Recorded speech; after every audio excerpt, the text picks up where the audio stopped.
Habang wala pang katiyakan ang kapalaran ng Unity na nanguna noong 2022 elections, nakikipag-alyansa na ang iba't ibang grupo sa partido ng administrasyon bilang paghahanda sa 2025 midterm polls. Ayon pa sa Pangulo, ang pakikipagsama-sama ng mga grupong ito ay patunay na epektibo ang kanyang panawagan para sa pagkakaisa.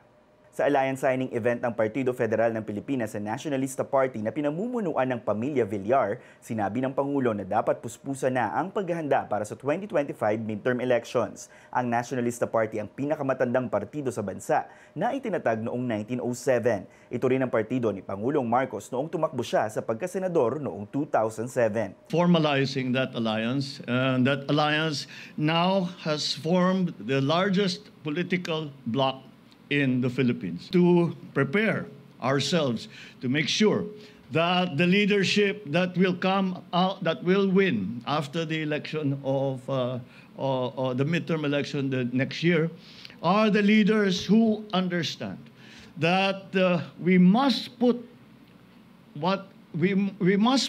our partisan, our personal differences aside, whatever they may be. This coalition of major political parties is a strong message to our people that political affiliation is subordinate to our common vision, ang bayan, higit sa lahat.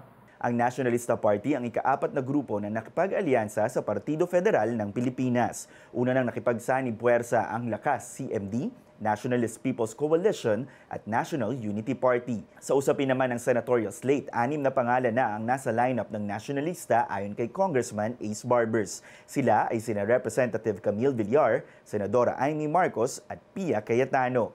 Wala pang senatorial slate ang Partido Federal ng Pilipinas pero giit ng partido hindi nakatuon sa paglaban sa mga taga-suporta ng Duterte family ang kanilang pakikipag-alyansa sa mga malalaking political party. Para sa impormasyong napapanahon at on-demand, Tres Tanudalo, Newswatch Plus.